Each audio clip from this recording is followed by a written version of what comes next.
So guys, আসসালামু আলাইকুম, welcome to platinum blog. আমি এখানে আপনাদের দেখাতে চলছি উম, হচ্ছে নাকুল গ্রামের অতি সাধারণ চিরাচরিত এবং সাদামাটা একটি জীবনযাপনের গ্রাম। যেমন একটু আগে দেখলেন একজন জুতো সেলাই করছেন মুচি, এবং একজন নরসুন্দর নাপিত, এবং ওই যে সামনে কিছু সিঙ্গারা ও পুরীর দোকান আছে। এবার সামনে এগোচ্ছি আমি। উম, এগোতে এগোতে দেখা যাচ্ছে কিছু ভ্যান দাঁড়িয়ে আছে, এবং আরও একজন নরসুন্দরকে দেখাবো আমি এখন। এই দেখেন, দেখাচ্ছি, জুম করে দেখালাম।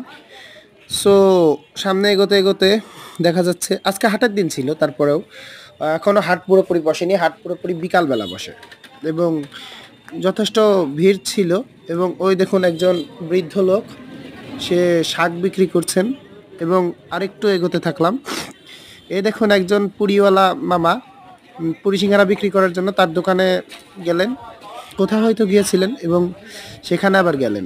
এই যে সামনে এগোচ্ছি, এবার এগোতে এগোতে কিছু কাপড় বিক্রেতাকে দেখছি, ওখানে গামছাও কিছু ছোট মানুষের পরার জন্য প্যান্ট গেঞ্জি নিমা ইত্যাদি নিয়ে বসে আছে আরেকজন গামছাওয়ালা।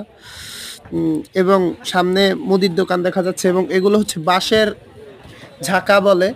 এবং সামনে এগোতে এগোতে এবার হচ্ছে আস্তে আস্তে বাজার শুরু হচ্ছে, সবজির দোকান, আরেকজন ওষুধ বিক্রি করছেন। হচ্ছে বলতে গেলে বাজার ঘাটে যে হাটের দিন যে হাতুড়ে ডাক্তাররা ওষুধ নিয়ে বসেন, সেই ওষুধ। এবার হচ্ছে আরও একজন পুরিওয়ালা, পুরি সিঙ্গারাওয়ালা, এখানে অনেক কিছু ভাজা পোড়া বিক্রি করা হচ্ছে। এবং সামনে হচ্ছে কিছু সবজির দোকান। এই দেখুন ফ্রেশ সবজি, আমি এর আগে কোনো দিন শহরে থেকে কোনোদিনও এরকম সবজি দেখিনি, গ্রামে গিয়ে যেরকম সবজি দেখলাম। এই দেখুন সবজির দোকানটা। সো অসাধারণ নান্দনিক একটা দৃষ্টিনন্দন দৃশ্য। এবং সামনে আরও এগোচ্ছি, এবার হচ্ছে এক ইন্টারেস্টিং যে আসল জিনিসটা দেখানোর জন্য এগোচ্ছিলাম, সেটা দেখা হবে।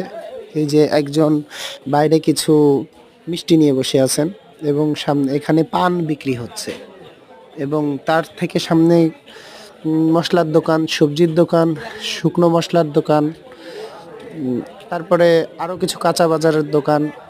ছোট ছোট দোকানগুলো হাট বসছে মাত্র। এই দেখুন একজন বাড়ি থেকে কলা নিয়ে এসেছেন। সো এটা হচ্ছে মুরগির দোকান, আরও কিছু মিষ্টি, গজা, এগুলো নিয়ে বসে থাকা হয়েছে, এবং শাকসবজি এইসবের দোকান। সো এতটুকুই আর কি।